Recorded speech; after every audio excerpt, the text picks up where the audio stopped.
reports that more than 500,000 Iraqi children have died as a direct result of U.S. sanctions.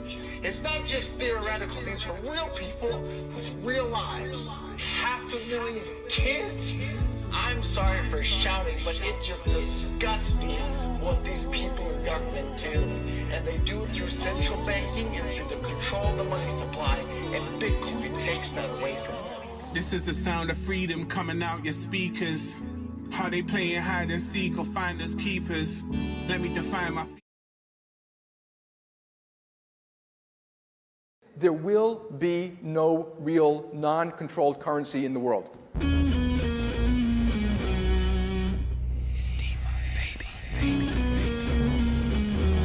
coming for you, banks. Increasing the block size to 32 megabytes right now. What would be the top 5 arguments that would get hurled against me? Oh, that's a good one. There are a few that the big blockers got right. Ching, like all these coins splash into the wallets of all the winners. I love that. There's a new threat out there. It's crypto.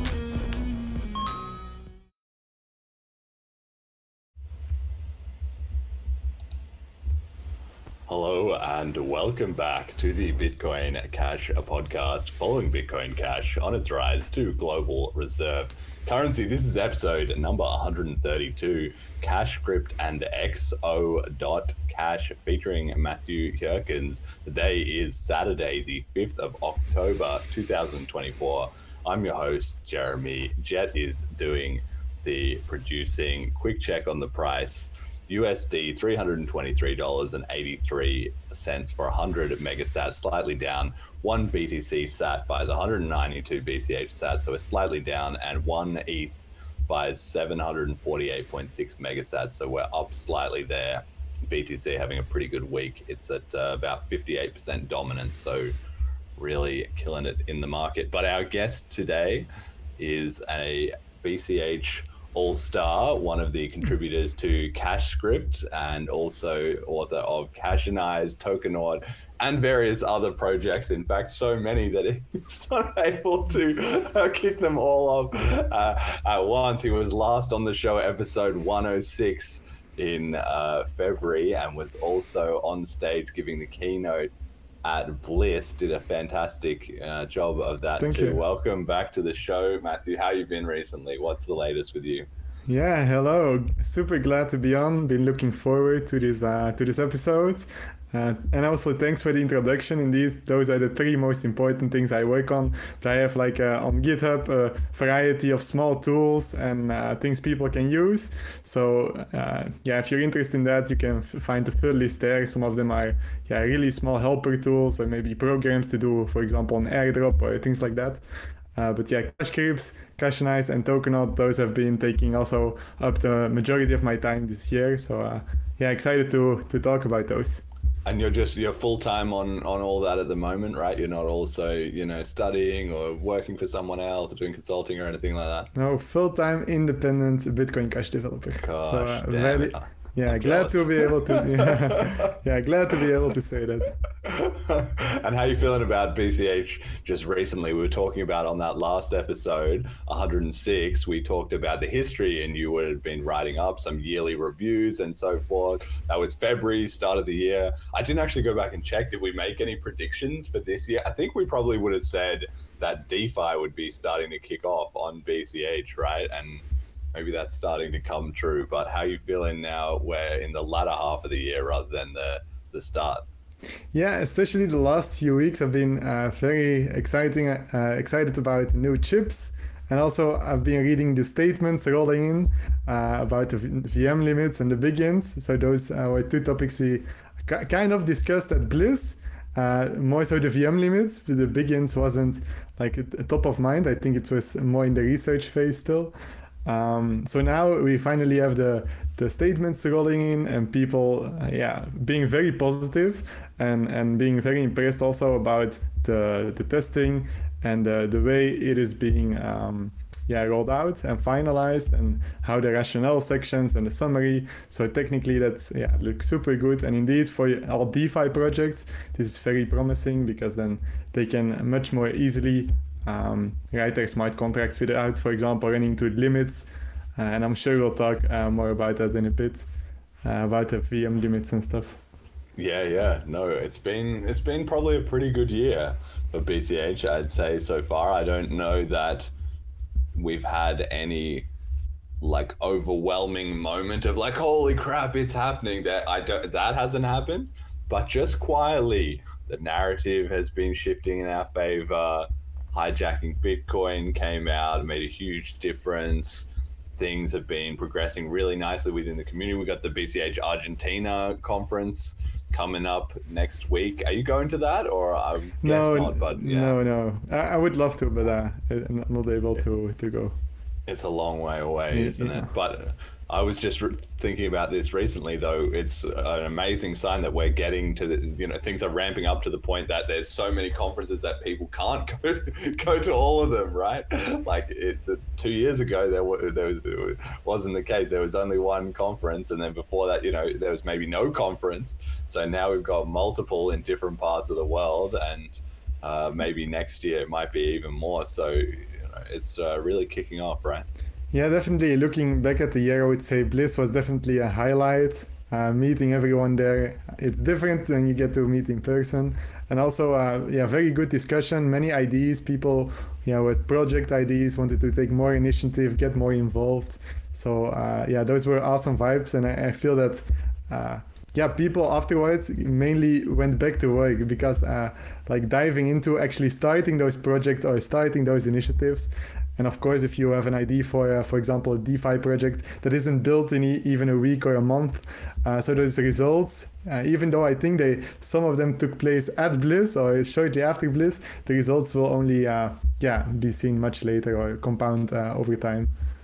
Yeah, it's amazing how much getting in the room physically with people can make a difference, because there was quite a lot of people that I had talked to on the show, maybe even several times, that I've talked to a lot, and I know a good amount about them. Like I would say, we were friends and all that, but then you meet them in person. It really does a lot to kind of cement that connection that you have, and to really think that there's somebody on the other end. It doesn't feel so disconnected as like, oh, okay, somewhere in the world somebody is writing this code or doing this project or whatever. It's like, no, this is a living, breathing person that's waking up every day, and they're dealing with a lot of other stuff in their life, but they're here and they're committed to BCH. So for anybody who hasn't been to any of the bigger BCH events, I highly recommend it, because it will really change your perspective. Even if you logically know, okay, this is a grassroots revolution kind of thing, once you meet people and shake their hand and stuff, you really feel like, damn, this is making a difference. This is a real thing.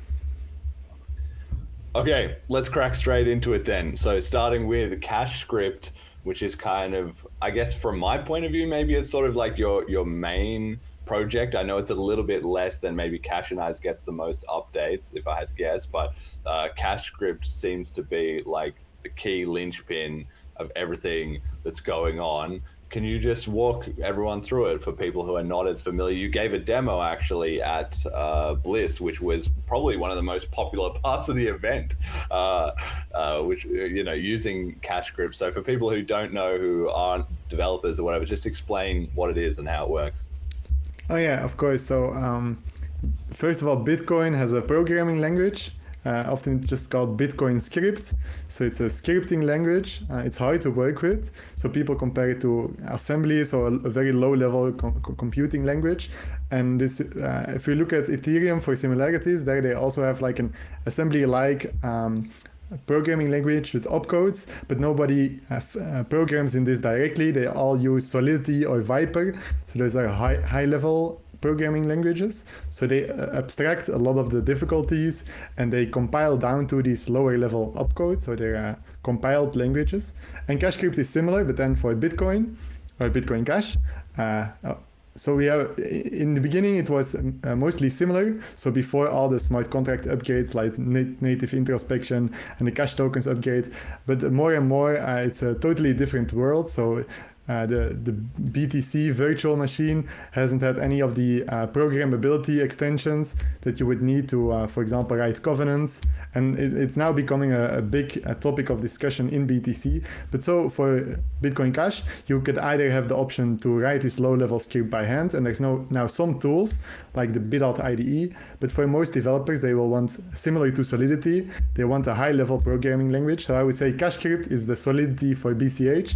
So it abstracts many difficulties away, and it gives you a syntax that will seem familiar to you, especially if you know like JavaScript or Java, any language which just uses braces and functions and variable names. Whereas with opcodes, this does not exist. You need to think about like a stack, kind of like a pyramid where you push and pop things from this layered stack. So it's a very different mental model, and this is all abstracted away.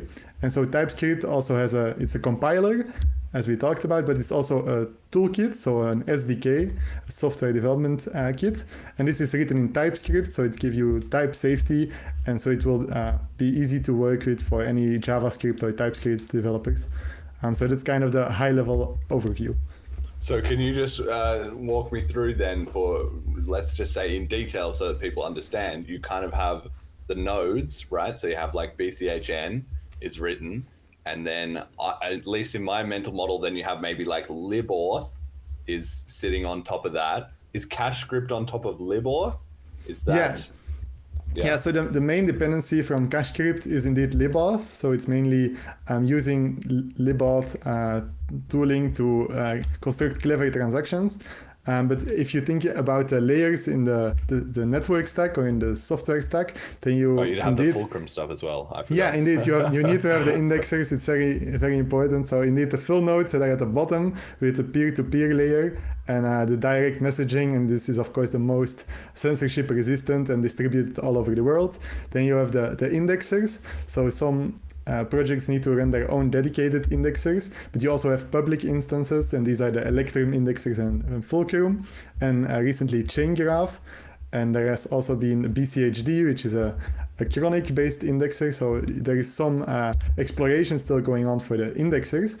So it's actually a rapidly developing layer, I would say, still this indexer layer. And then you get to the application layer. And then libauth is the most basic or low-level library for JavaScript, and then CashScript is built on top of that. But then, of course, you still need other pieces, so you need to integrate with wallets somehow. So currently, we have seen more and more dApps using Wallet Connect, and this is another piece of the stack you'd need to have a full app. And I think those are the important layers. And then the wallets at the very top, the user level. Yes. And then you want the best compatibility between the wallet layer and your app layer. And for example, some apps like BCH Bull, they manage to be compatible with all wallets. But if you use something like a BIP21, like special parameters in your addresses, or you want to use Wallet Connect, those are only supported by a subset of wallets. So then you also need to inform your users, if you need to download one of these wallets, or you need to switch, kind of, because not all wallets support the new features. And we see this with cash tokens, so not all multi-coin wallets will do all the hard work to integrate this. So it's a bit, that's also why the first project I made was a website to filter which wallets have which features. That's still in maintenance mode, so I still update, like if a wallet adds something, then you can still filter it down. And one thing why that was the reason for me to get started with that project is because if you would just look up best wallets Bitcoin Cash 2024 or something, you see a lot of like generic articles, pretty plain, probably also just copy pasted from other coins, but then they also use all multi-coin wallets. So none of the BCH specific features like sweeping private keys to when you scan a QR code, or maybe cash fusion or cash tokens, all these things we would get excited about. They're of course not in many of these multi-coin wallets. So it's good that we have some like grassroots dedicated websites to promoting the Bitcoin Cash focused wallets. Yeah, I mean, the reason I'm digging into this a little bit is because I think from the outside, especially if you're not a developer or even you're not an expert in cryptocurrencies or anything, it can seem a bit opaque, like all what's going on in this tech stack, right? Because it's at so many different layers, and essentially every layer plugs into the layer both above and below it, right? And then that's how everything works. So I can just imagine some listeners would be thinking, okay, Jeremy has Jason Dreisner on and he's popping off explaining all this different stuff, and then you come on and you're talking about something like completely different, but to their point of view it's like, okay, this is all just somewhere in the code that makes everything work, right?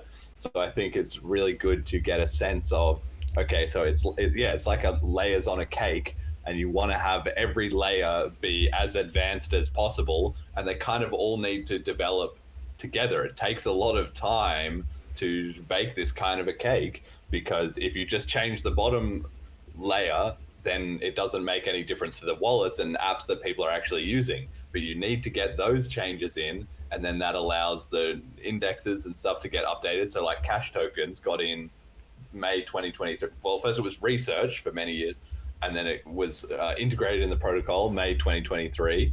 And then it took a while for then people had to set up the indexes and stuff, which they did partly in the testing period. And then that then has to get up into LibAuth and into CashScript, and then the wallets have to integrate it. And so it just bleeds slowly up through the layers over a period of many years, which is why when you say that the BTC guys are now stuck, that people just don't really comprehend, especially within the BTC community, how far they are behind. Because it's not just a question of, do they have the base protocol level upgrades, which they don't, and they have no plan to really effectively get in, but the years that it takes at every level for that to then filter up to wallets and apps that people can actually use, right? Yeah, definitely. And that's also why I think that indexers on BTC, they haven't been, probably Coinbase and stuff like big exchanges, they have their own custom built indexers. But for the application layer, like I've seen many BTC devs even be jealous of Fulcrum and some of the advances we have in BCH. And I don't think even they know about Chain Graph, because they would probably be even more impressed. But yeah, indeed, there needs to be a reason to develop these advanced indexers, right? And if there's little application development going on, then you will just see the exchange type of use cases take off. So I think, indeed, there's ripple effects throughout the whole stack. Okay, so tell us a little bit about CashScript. You're trying to raise a new flip starter. I didn't check this morning, but I checked yesterday. 89 out of 140 BCH, which is split three ways, partly to you, partly to Roscoe Callis, the other main contributor. And then you've also got a nice little 10 BCH in there for external contributors. So this is another element of software that people really need to appreciate, which is that ultimately software is just people, right? So it's not as simple as, okay, we have a good dev, and then that dev leaves the project, and so we just get another dev that's just as good, and it just plugs in one-to-one. It doesn't operate like that. And anybody who runs a company or has a technical team, there's a transition period. Somebody has to, even if they had the exact same skill set to begin with, which they often don't, then they need time to learn how to work with that specific project. Every code base is slightly different. There might be elements of it that they're unfamiliar with, or little traps that they've got to watch out for. If there's other people already working on the project, then they need to integrate, into what's the culture and the workflow and how does code review operate and all that kind of stuff. So I wonder if you can also speak a little bit to that element of how CashScript goes. And it sounds like the pool of people is maybe going to start slowly expanding, bringing more people into the team there. Yeah, so the main reason we also added these contributor funds is because we already got some outside contributions. So for example, the plugin that you can use for VS Code to get syntax highlighting and auto completion, which is very nice, but it's maintained not by Roscoe or I, it's maintained by an external contributor. And also now we recently got a contribution to add some, it's a bit technical, but something, a nice way to add generic typings to artifacts. But this is something we want to integrate, and an outside contributor did a lot of this work, and so we want a way to also compensate them for their time, but also maybe then they can contribute again in the future, so it becomes more sustainable, because maybe it will not forever be like a 2-person team or us two, like Roscoe and I. So by having this, it becomes more accessible for new developers to join, get interested. And what Pat did is Pat also contributed a big portion to CashScript last year, but he ran his own flip starter. So he kind of wanted to think about, okay, we don't want this per se to become the standard mode of operations. And this is why we reserved a portion for to give to maintainers who, for example, do this plugin or who make commits and pull requests. Or fix bugs, so whatever contributions we might get. So that's kind of the thought process. And so are we seeing a rising amount of development, do you think, in BCH? Like I've talked about on this show, if you're paying attention to the Telegram groups and so forth, like you can really feel things starting to ramp up with more and more people popping in and just they start with a couple of casual questions, and then a couple months later they say, hey guys, I've made this app and can you help me fix this, right? And then eventually it becomes something, cool enough and developed enough that like they put out some sort of media about it, and then we talk about it on this show, and that's how these projects come up. So I'm starting to see that increasing traction, especially this year. I think relative to last year or the year before, not so much on that dev front, but now that we have more upgrades and the better tooling is always improving, it gets past a critical tipping point, right? And people start coming in. Are you seeing that? Yeah, definitely. So I think if you would go back 2 years ago and go to the CashScript showcase page, that's kind of the well-known project that use CashScript, then it would just have AnyHedge. And so if you go back to the same page now, I think there's 9 projects listed. So you really, and these are projects you would recognize if you're active in the BCH scene, and some new additions like helpme.cash. But so the list of just things we can showcase, like this is using CashScript. If you think this is cool, like take a look at what powers it, take a look at CashScript and how you can get started. So I think that's one clear way you can definitely see people are starting to build more projects, but also the projects, they don't disappear overnight, right? So they become more sustainable. They find a real use case or their niche, and they exist over time. And they also need to add features, because oftentimes, for example, with the case of FundMe, there's many feature requests. Like if you launch an app, the main thing that will happen first is people say everything that doesn't work yet if they try it out, because usually even if you do proper testing, you don't catch all the bugs, and especially not if you want to iterate quickly and launch pretty soon in the development cycle. And then the feature requests start. So it's definitely not a thing of launching and be done with it. It's like then the work starts. Yeah, I mean, I think so. When we talked about that different software stack with the different layers, people can think about that. It's kind of like an inverse pyramid, right? So at the bottom, well, I mean, it can work both ways, right? Maybe a pyramid's not the best way to think about it. But the point is with the different layers, so the technology kind of flows up the stack, which is that the upgrades first have to get into the protocol, and then each ascending layer can build on that. But I want to make a quick point that there's also the economics, which flows in the reverse direction, because one of the contributions to your flip starter so far, I said you've got 89 BCH. The top contributor is General Protocols with 46.83 BCH. So they put a massive amount of funding into this. And then shout out also to Marcelo, who put 35 BCH in as well.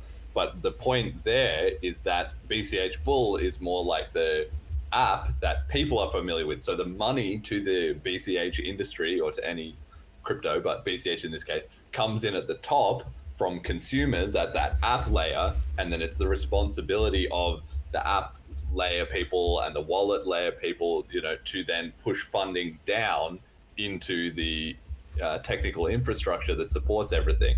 Mostly consumers are not going to care about these kind of infrastructure projects or whatever, right? So it's up to the teams in the community that use those tools and value it then have to push the money like down to keep this whole system running, right? Yeah, and it's a difficult thing in software. There is like memes about this, that everything depends on some software that a guy in Nebraska maintains or something. But sometimes even developers, they use a lot of dependencies, and your users are definitely not aware of what's happening under the hood. But sometimes even developers, like even the libraries you use, in turn they use more libraries, so it's a bit turtles all the way down.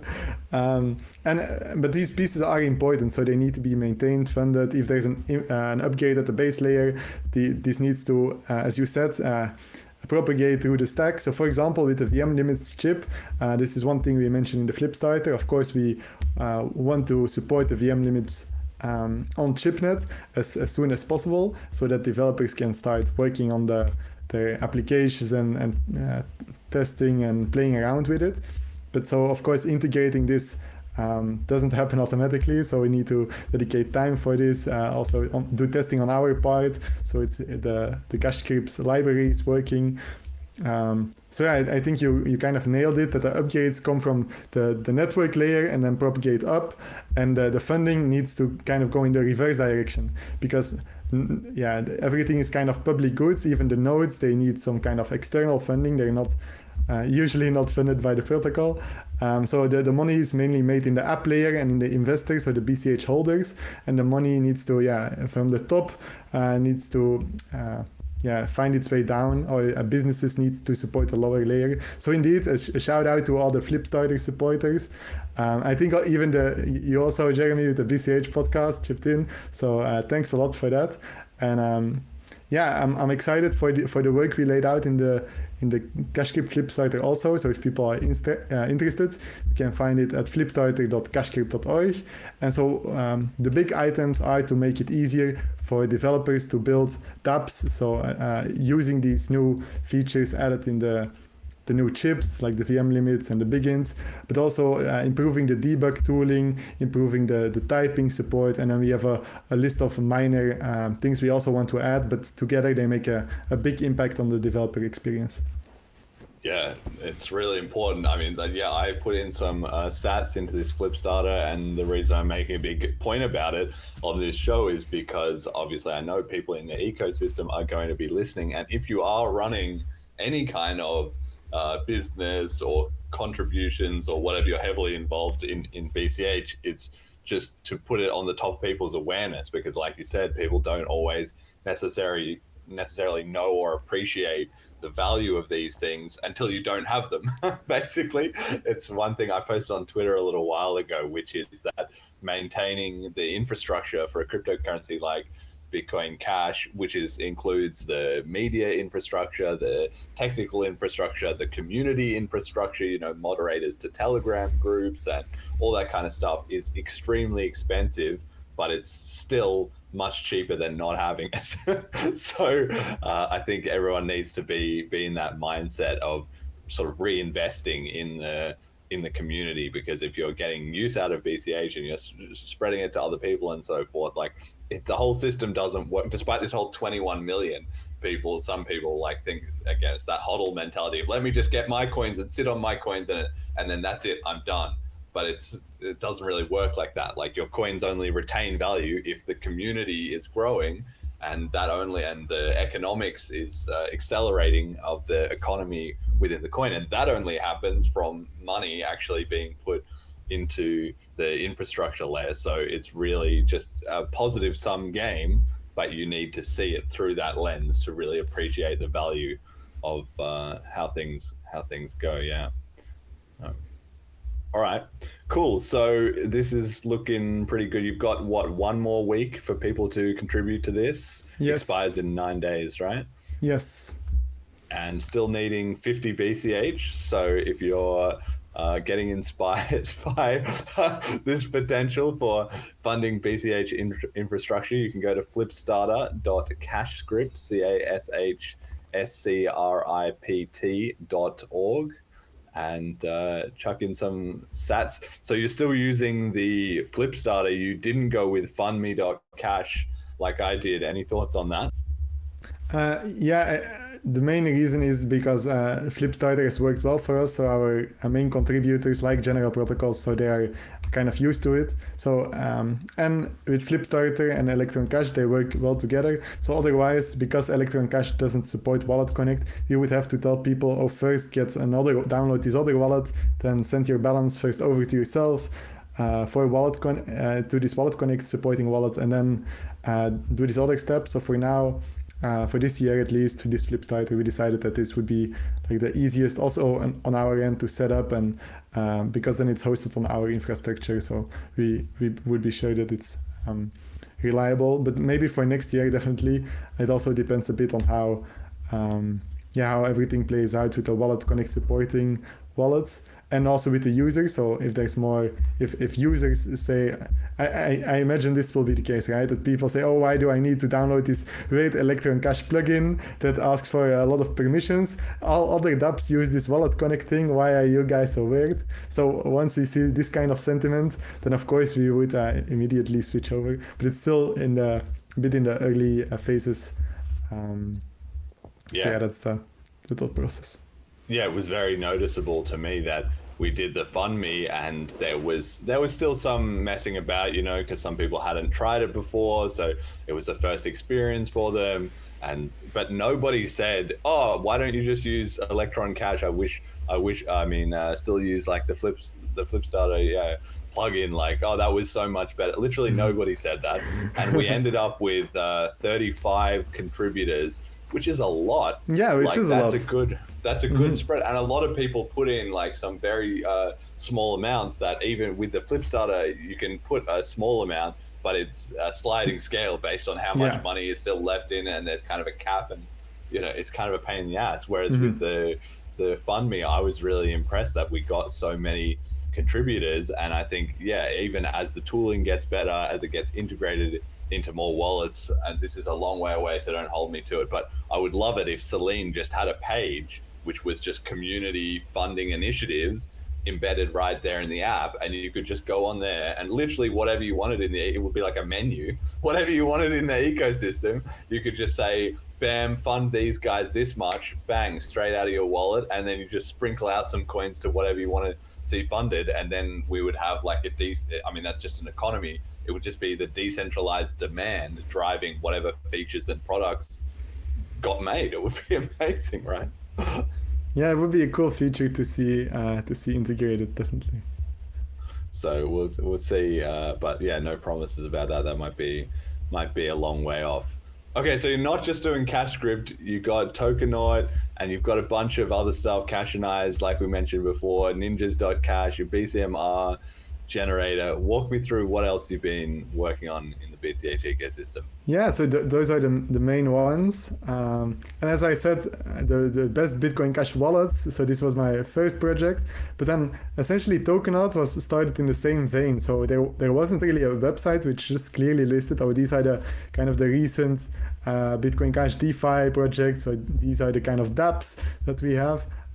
So there wasn't really an overview, so I thought, okay, there's an opportunity for me to create an easy, simple, informative website, and then later I expanded it with some live statistics that it fetches from the different sources, and it also has like an NFT page where it shows how many NFTs have been minted from the different projects and how much total revenue is created for the different projects, and the floor price from TrapSwap. So it kind of grew in scope, but I'm glad with Tokenaut specifically that there's this one stop where you can just go around, and now I added filters. So if you just want to see all Wallet Connect dApps, for example, you can filter it down.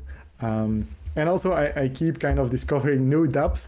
So for example, recently I added the Satoshi Dice, which is now branded as a dApp, but also it uses this trustless mechanism because it posts verifiable proof, I think each day or something. So you can be sure that the odds are not gamed or whatever.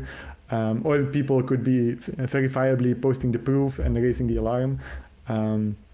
So yeah, I think that's really cool to have these trustless apps, and then that people can just see them all, even the older ones like Mecenas or the Lishos Last Will, or there's a couple of these Electron Cash plugins, which are, by today's standards are like the very first generation of smart contracts apps on BCH.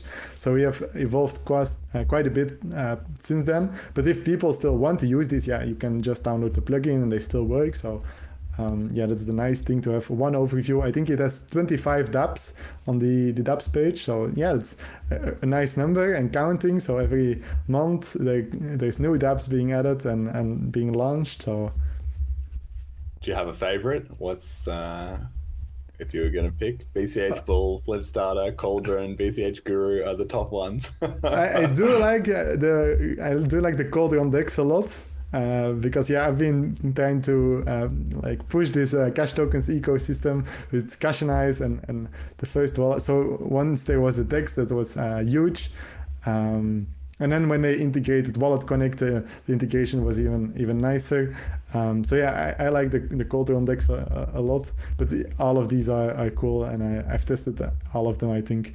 So yeah, shout out to the Cauldron guys, doing an absolutely amazing job. So tell me then, what actually constitutes a DeFi app in your, is there a definition? I can't see one written here anywhere on the site, because I feel like a fifth of gaming, which is one of my particular favorites, I kind of want to get that some extra publicity going on, but I can see that there might be an argument that in its pure form, where it's the gaming tournaments and you're just paying Bitcoin Cash to Bitcoin Cash, that's not strictly speaking DeFi. It's DeFi in the sense that you're using a decentralized currency, but it's not DeFi in the sense of like trading tokens or doing any advanced contracts or anything like that. But then it's over time, it's kind of maybe going to sneak in there, because now they've launched their own AFOG token, which you can trade on Cauldron. So like, at what point is DeFi?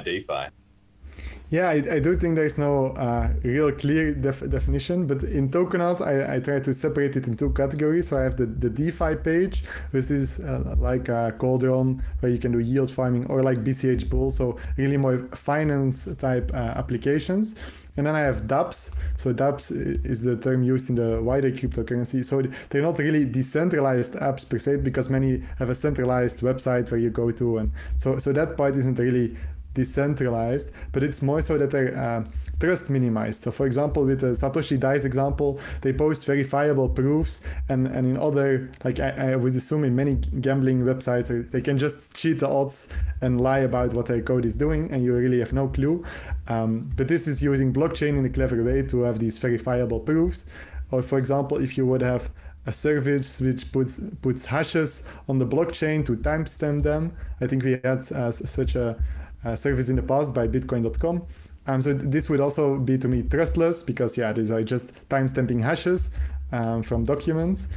And so for me, that constitutes a dApp. So anything that's either using smart contracts in a trustless or trust minimized way, or is using these clever types of transactions. For example, Flipstarter, it's not technically using smart contracts, it's not using CashScript or anything like that. It's a special way where people plug in their input to a collaborative transaction, and once the inputs add up to enough to cover the output amount, then the transaction becomes valid on the network and can be broadcasted. So yeah, there's also a filter where you can filter by either the smart contract dApps or the special transactions. So for example, Memo, the social media, which uses the blockchain mainly as the data storage, I would also say that's more like a dApp, because it uses the blockchain in a clever way to have like a data storage. But it's also not using smart contracts or anything like that. So the distinction is a bit fuzzy. And indeed, as you mentioned, a fifth of gaming might be moving a lot more in that direction.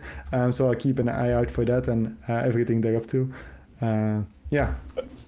Yeah, well, because I was just looking at the list as well too, because then you also have in the DeFi page, one of the main sort of metrics, like a lot of things in life come down to metrics, what you focus on, what gets measured gets managed, right? So in a certain way, you can drive what you optimize for by what you choose to measure, because there's always a million things you could measure. Now, across the DeFi space, TVL, total value locked, is what everybody loves to talk about, right? Where they put all their money, they lock them into these contracts, and then the more money you have locked up, obviously the better, right?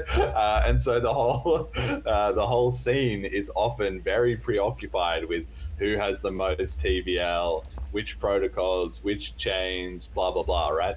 But there's there's nuance within that, right? Because I could just make an app that just TVL, you just send in your coins, it doesn't do anything, but it's just locked in there, and then we're boosting the TVL.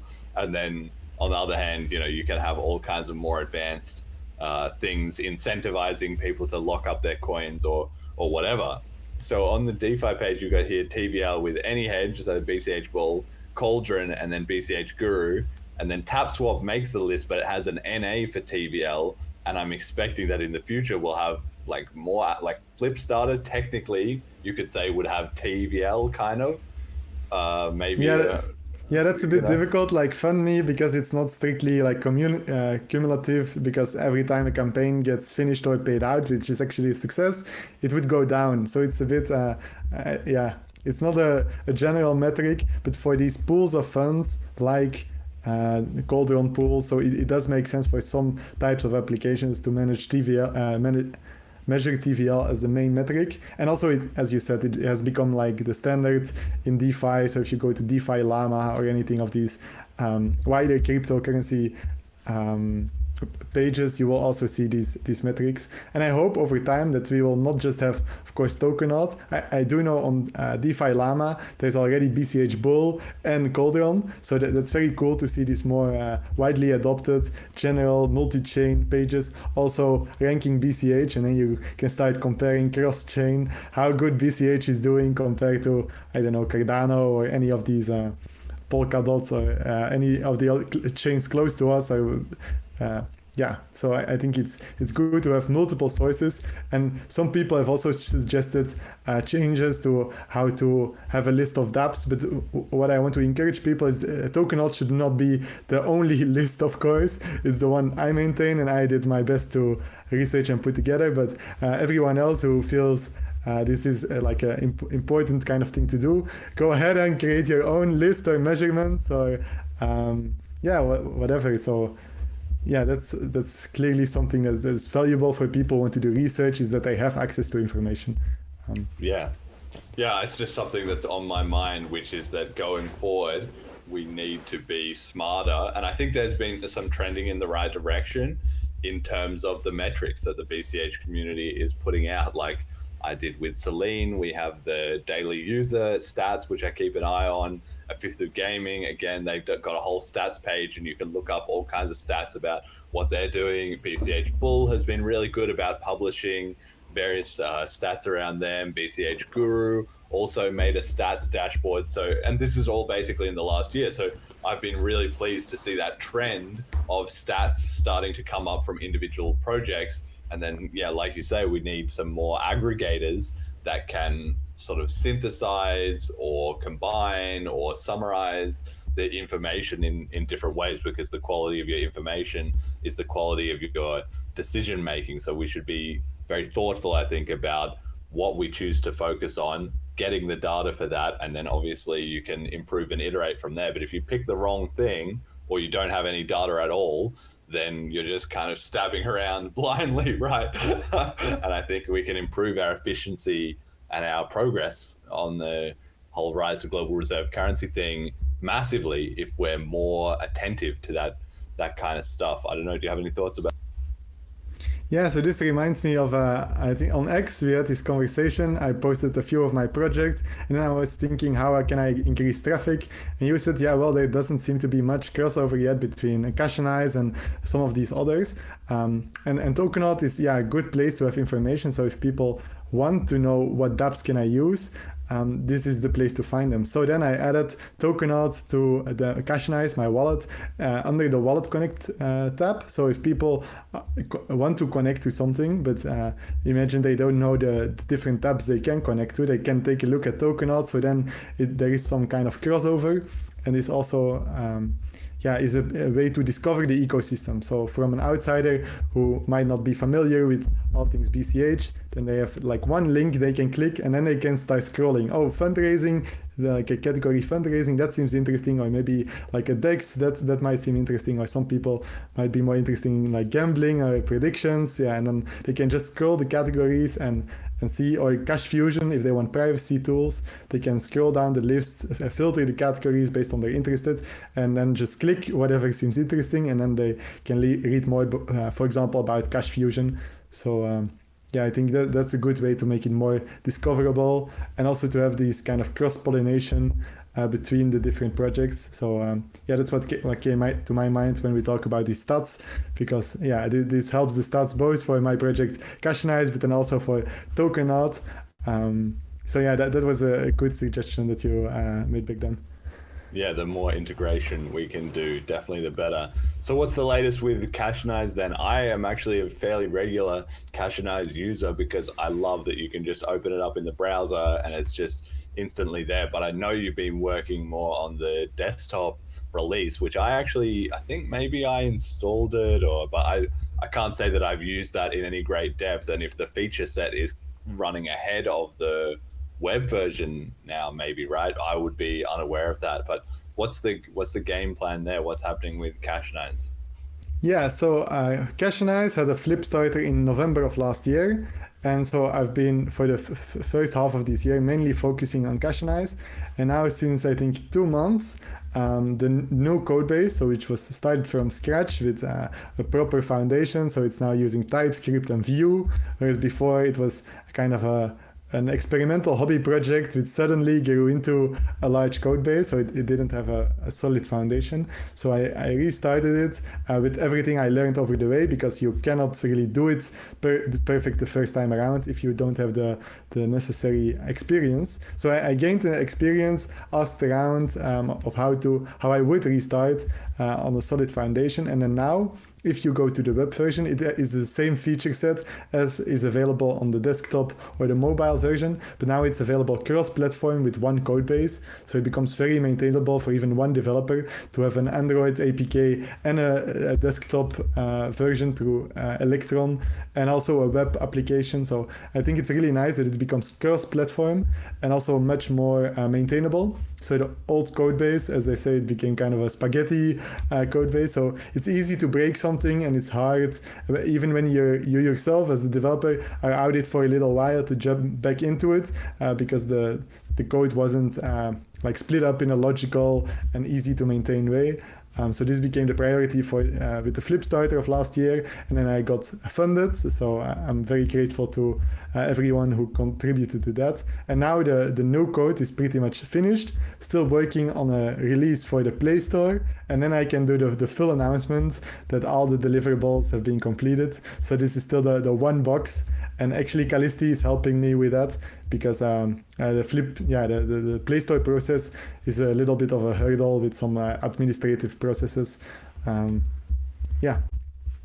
Amazing. You love to hear that. And I've been so pleased that the wallet ecosystem for BCH has been also just advancing so rapidly. You know, all these, we talk about these cake, every layer of it right now, I feel like is just rocketing forward in comparison to 1 year ago, and especially 2 years ago. The BCH wallet scene is absolutely thriving, and I'm thrilled to hear. So you're collaborating with Callisti there. I know that there's like that's the amazing thing about the BCH scene. Like, everybody is on the same team, right? We all benefit if all BCH gets better, and so there's not been really any fighting or contention among like the wallets that are even direct competitors, and they actually are helping each other out, which is such an amazing dynamic to see. I don't know that you would see, like, it's the whole magic of the Bitcoin 21 million, right? Is that everybody's on the same team, right? Yeah, so to speak to that, for example, Jomai with Peitaka, they also helped me when I was building this foundation, because they recommended Quasar to me as an easy way to get cross-platform deployment through Capacitor, and Capacitor is also what Celine uses, I think, for web views. To have it easily integrated with mobile without needing Kotlin and iOS-specific Swift code bases. That you can just have one JavaScript code base or TypeScript code base, which devs are familiar with, and then you can have this cross-platform. So that was a great suggestion that helped me out in this way. And also now I know that Jim from General Protocols has been working on a scannable kind of scan and claim, similar to the Bitcoin.com URLs, which you could claim and then get a little BCH. And then this was, of course, proprietary to Bitcoin.com. But now there's an effort being made to integrate this into multiple of the actively maintained Bitcoin Cash wallets. So I think he has been working on the Saline front. He has reached out to me. I know he's also in a contact with the Paytaka guys. So that would be really cool if we can have this new feature, an open source way to do payment URLs, or not sure how to describe it, but you can claim from a URL, and this would be integrated. Stamps project,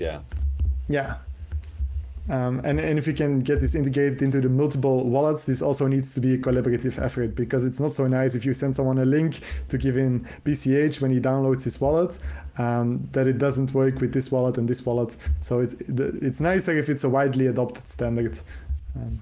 I think it's amazing. We have all these projects are starting to pop up kind of at the edge of, the scene is basically what happens. And then it takes a little time. Again, so many things are just dependent on, it takes time to cook, but then it starts integrating into all the different pieces of the ecosystem. And before you know it, it just becomes sort of standard in the sense that everybody's just expected to have it and everybody has it. And if anybody wants to start a new wallet, they will first need to catch up to all the different things, so cash tokens is still not, super well supported, even though it's more than a year old, because there's just so many different priorities and everything's kind of going on at once. But you have you have stamps. I mean, even some of the exchanges still only use the old legacy addresses. They don't even have the Bitcoin Cash addresses, right? So it's messy, but things do move forward, right?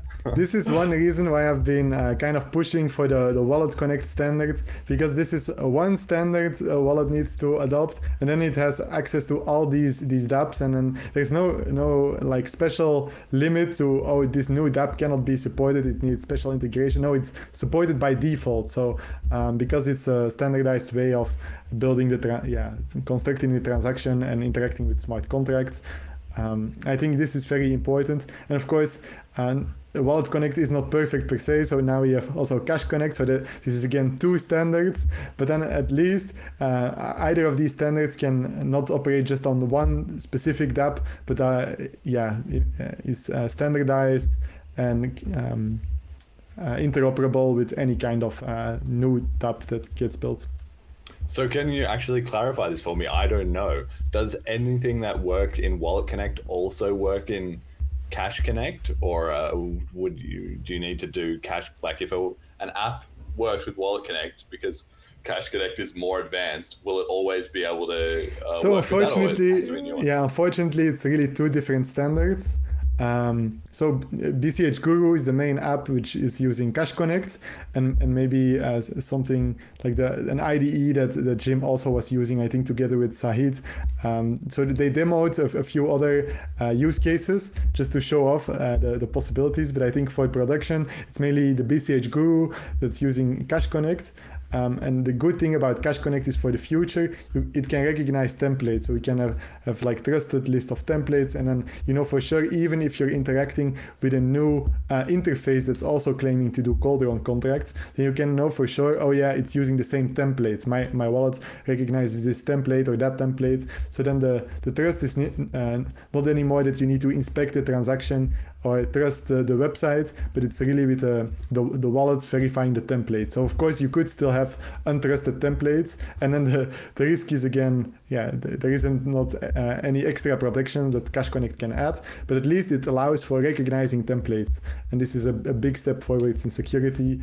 If we go to a large scale where people cannot be expected to know every kind of dApp that's out there.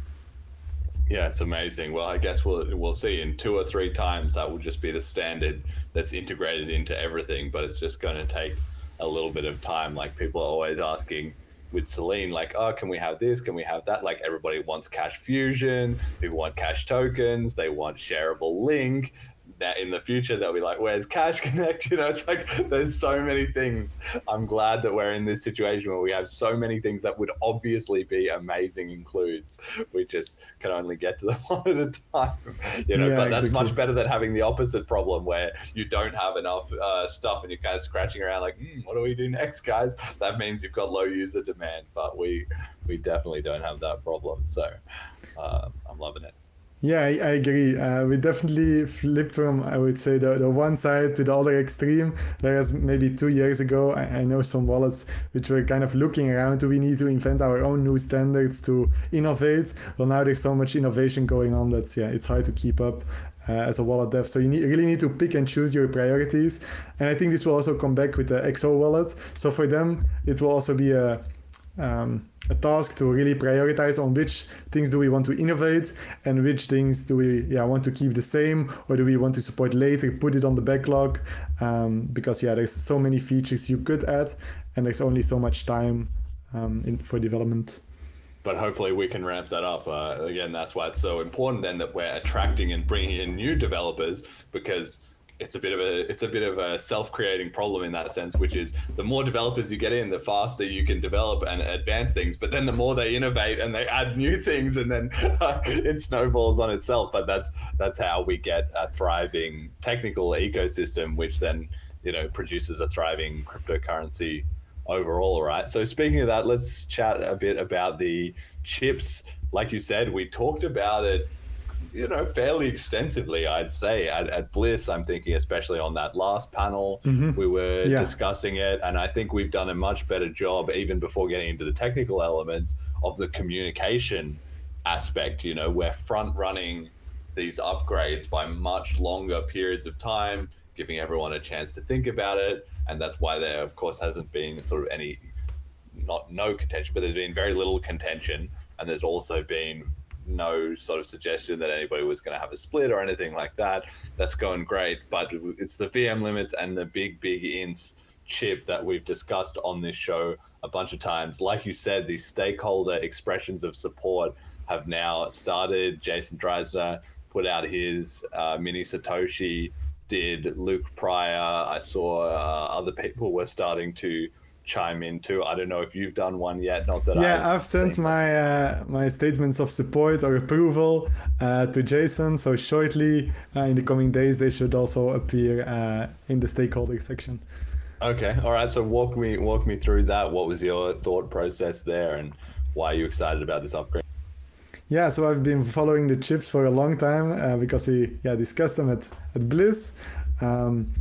And as a contract developer, I've run into the limits, that the VM limits that the chip aims to solve. So currently there is a 201 opcode limit and a 520 byte limit for smart contracts. So 201 opcodes is very small, and 520 bytes is also very small, but usually you run into the opcode limit first. And what's the worst thing about the current limits is when you do like a malicious contract. So you say, I want to spam the BCH network, let me just try to crash everyone's nodes. Then you can, even with these 201 opcodes, you can do a lot of hashes and cryptography, or just duplicating items and trying to make them as large as possible in memory. So even with 201 opcodes and 520 bytes, you can do some attacks draining CPU cycles from the nodes. And luckily 201 is low enough that it's not too bad, but would it just be naively increased with 5x, then the worst case would get exponentially worse. Because, for example, if you can duplicate and concatenate, so this just means you have an item in memory and you make it twice as large, but you keep doing this, it's exponential. So by a certain point, no node will be able to have enough RAM to keep following this, so many nodes would crash. So we want to, of course, prevent this. And the VM limits can raise this bar of 201 opcodes a lot for normal developers, but do it in a way that this worst case scenario, it gets more secure. So the worst case cannot happen to the same extent as we have on the 201 opcode. So it's a really great chip where it allows more honest use cases of smart contracts, but restricts the malicious attack vectors that we could see on the network. Yeah, and have you been doing a deep dive into all the testing and different stuff going on around that? How sort of thorough was your due diligence on this over that period of time before you decide to sign it off? Yeah, so I've carefully gone through the rationale, and over time a lot was added. So I would say now, if you have questions about any of the design decisions, it will really be explained what the logic was and what the data was often that guided these decisions. But for the testing themselves, I know the results because there's actually graphs of the benchmarks, but I have not looked at the actual implementation of all the benchmarks. But I know they did exhaustive testing. So I read through some of the cases they covered, not the code, but just high level, what kind of attacks or spam or what opcodes did they measure and how did they measure it. And it was really thorough testing. I would say that the most thorough research that's ever been done on the Bitcoin VM. So that's not just Bitcoin Cash, but also any of the forks and the code forks and like BTC or even Litecoin, Dogecoin, BSV, whatever. And we have I'm confident you can say that we have now the most thorough testing and insights into the capabilities and limits of the virtual machine. So that's super exciting.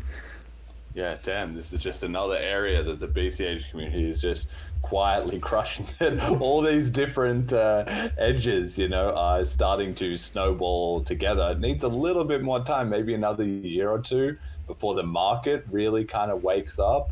I mean, obviously, you and I are both in it every single day and making noise about, hey guys, look at what we've got going on here, but the rest of the world just really hasn't realized yet. At what point do you think that's going to start crossing the radar in a big way? Do you have any sense of that?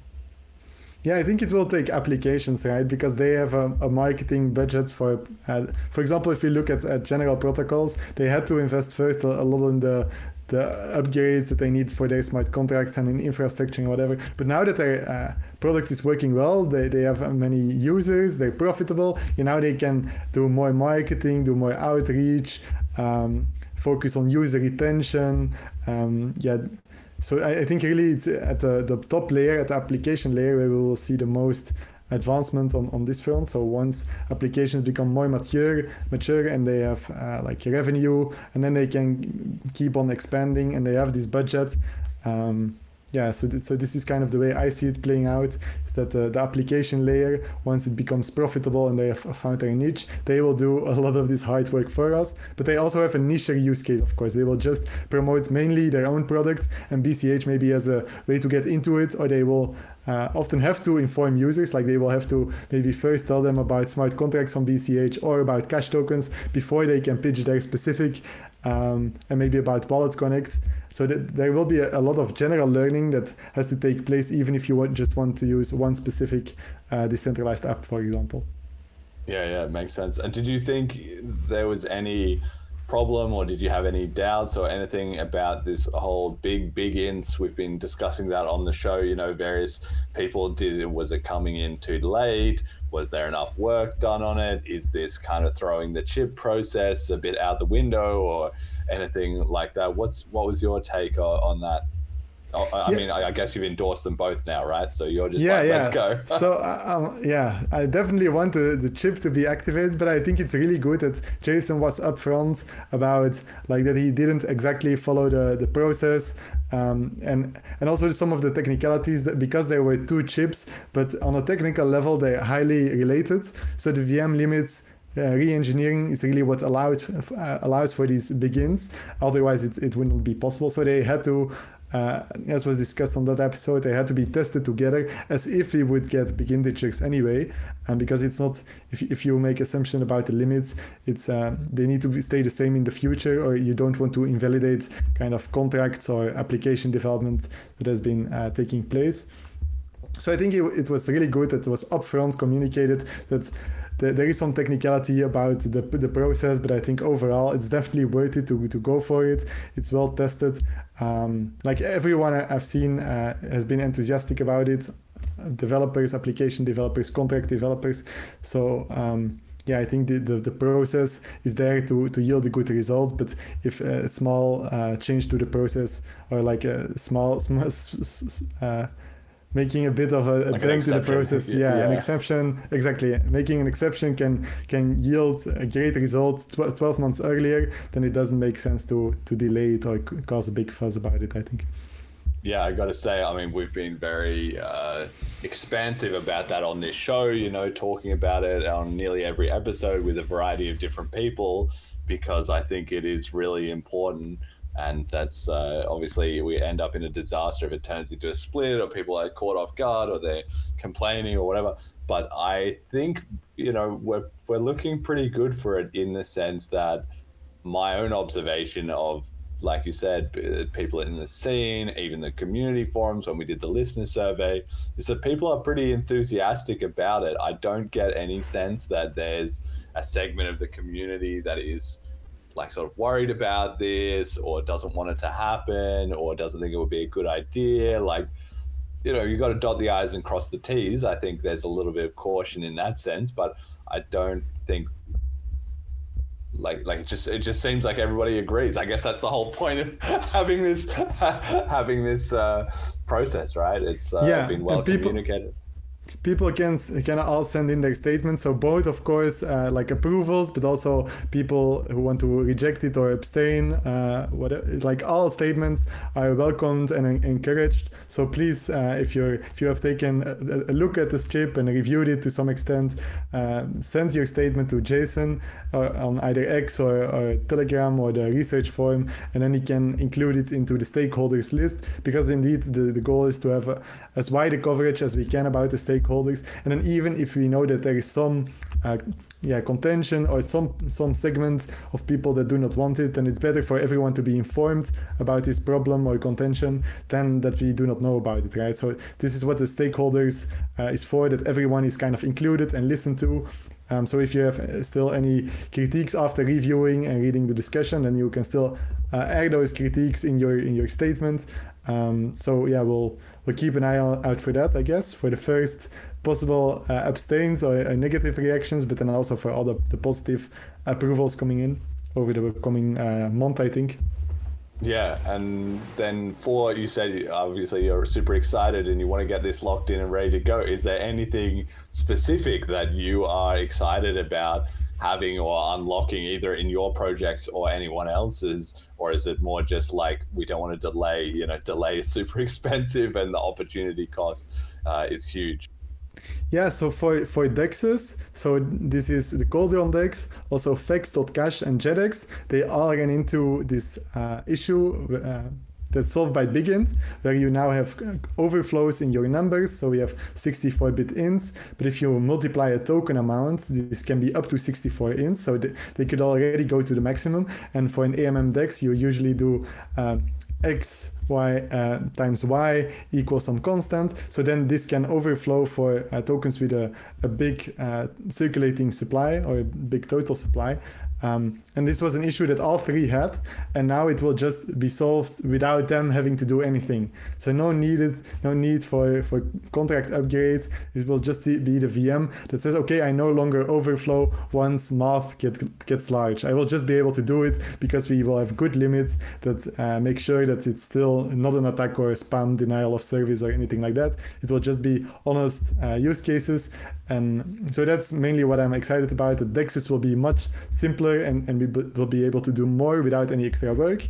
But then additionally also that you will be able to do like cryptography on the stack. So if you want to experiment with zero knowledge proofs, then these use a large number math, and then you will just be able to do it and start development without asking anyone for permission. So it will unlock a big range of new projects. Yeah, this is something I want to highlight for people, and I'm definitely not the right person to speak to this in any great detail, but I have heard a little bit about this, that I think maybe people are undervaluing this BigInt stuff in terms of, like you said, the cryptography, which is in the whole of crypto outside of BCH. There's a lot of research going on in all these zero knowledge proofs, and the explosion of crypto has driven a huge amount of interest and therefore innovation and also funding to cryptography, which then allows you to improve your technology. That's why it's a cryptocurrency. You get better cryptography, you get a better currency, right? And so that's all going on, but BCH has been mostly sort of isolated from that. But if we then get access to all of that, suddenly it makes us attractive for people in those specialties to come into the scene, or for any people who are already in the scene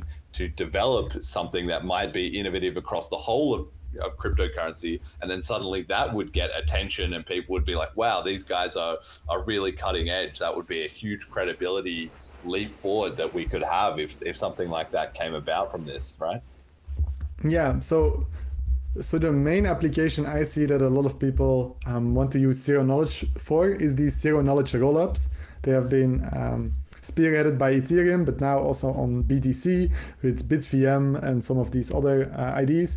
We see this ID to offload execution to a second layer, a sidechain or whatever, and then have like proofs through cryptography, which I just verified on the main chain. And this way you can have very large computation on the sidechain happening, like transfers or DeFi or whatever, and a very low footprint on the layer one. But this is for now just not a use case that is really that people in BCH have a high need for, right? Because usually these layer 2s only become needed when fees rise and it gets congested. So that's totally not problems we have. So I'm looking forward to seeing what other use cases, like what will people in BCH use these cryptography for. And we have already seen one person, Bitcoin Cash Artist, he's a developer with that nickname. And he has been implementing Assert, so the block header difficulty adjustment in script. So as a smart contract, he wants to do header verification. And this can be used for various things, but it remains to be seen like what specific applications will leverage this, because for now it's mainly a proof of concept, I would say. Yeah, one other area is, we probably don't need it as much for the roll-ups and the scalability stuff. I've been a bit critical of other coins for going in that direction on this show. So I just want to be clear, we're not suddenly like, now we can do it too, so it's great. Like in the past we couldn't do it, so it was bad, and now we can do it, it's good. No, that's not the case at all. I don't think the BCH community will be particularly excited about it, but the reverse might be true. The fact that BCH can do that might mean that people who are interested in those things in other coins then have a reason to look into BCH, and maybe they try porting their projects across, or they get involved, and then maybe their mindset changes and they think, okay, we didn't need as many layer 2s to begin with. Yeah, but definitely. I'm just saying it's a possibility, right? Yeah, and it's a use case that we see today. So how it will play out on BCH, of course, is different. But this is something that zero knowledge is already like widely used for. And another thing is like Tornado Cash privacy. Yes. So we could have a privacy sidechain for BCH. Like I don't inherently see a problem with that. And then it might make sense to also use some cryptography in the contract, but everything depends on specifics. So it's of course difficult to predict what people will be interested in building. But many options are now, like many doors are opened. The privacy stuff could be also quite big, because I've been seeing as BCH has been rising in the narrative, and as BTC has increasingly lost traction, and ETH also has kind of stalled out a little bit. Their community's not sure what they're doing. They still have high fees. Their network effect is not growing as fast as it used to. People have been looking more seriously at, specifically Monero seems to have been doing quite well, because everybody can go, oh, it's still P2P cash, and they can talk about how great the privacy is and everything. And they also don't need to necessarily directly confront, oh, I was on the wrong side of the block size war or whatever, right? So they can get away without that cognitive dissonance. So if BCH could also slide in there with some better privacy and so forth, then that could just be, I mean, it's stupid, but it could be effective, that people could psychologically then think, oh, I'm interested in BCH, for the privacy. It's like for the tech, rather than, oh, I was wrong about this the whole time. Then they would have an excuse to be like, oh, wait, it's actually kicking off here, and with what I'm interested in, right? So I'm actually excited about that. Privacy is it's not our weakest point, but it's also not our strongest point either, right? So that would be a huge upgrade if we could get more in the conversation there too. I think obviously you're trying to balance how many different things. We only have so many resources, but that would be somewhere I think we could make a big impact in improving. Yeah, one thing I want to mention, so for the big-end specifically, I thought Dexys was the main use case, and specifically JetX, so it was a proof of concept that worked kind of in a test environment, and the main thing that was still needed, as Jason said, so there were a few items that it could be extended with, but the main thing is it wouldn't work for tokens with a large circulating supply because of this math issue that you can have overflows. So now it will just work out of the box. So in theory, Jason could just work on the application layer once Big Insight deployed and get JetX like a consumer ready, like ready for actual usage. So that is super exciting also. That is something that was like a proof of concept it becomes unblocked by the Big-ins. So I would say both chips intend to unblock projects. Both the 201 limit was just a block for a project we did advanced contracts and ran into that. And the Big-ins the same. It was very hard to work around with maths around this 64-bit integer limit, especially when you also had the opcode limit. And now it will just be unblocked. So these are limits people had to worry about that are now just gone essentially. Yeah, if the world is not ready, I don't think, for Jason Dreisner to be building at the app layer. You know, he spent so many years perfecting the stack at the lower levels. Once he puts his incredible energy into some app layer stuff, oof, that's going to be good. So yeah, probably worth it just for that. We'll see. All right. So speaking of the ongoing development, we had a really exciting announcement this week from the General Protocols team, who announced their new project XO.cash. They've got a video explaining exactly kind of what it is that we're just going to play here and then talk through it a little bit. Introducing the XO system, a new era in decentralized finance, built on the Bitcoin Cash UTXO blockchain. Traditionally, building decentralized applications on UTXO blockchains has been complex, with higher barriers to entry compared to Ethereum's EVM model. XO changes that by offering an open source stack and wallet, making UTXO-based app development as accessible as building on Ethereum, but with the added benefits of Bitcoin Cash's scalability and low fees. The stack will also come with the XO wallet, the first smart wallet built on XO, allowing seamless integration with the new generation of XO apps that will undoubtedly be built on XO.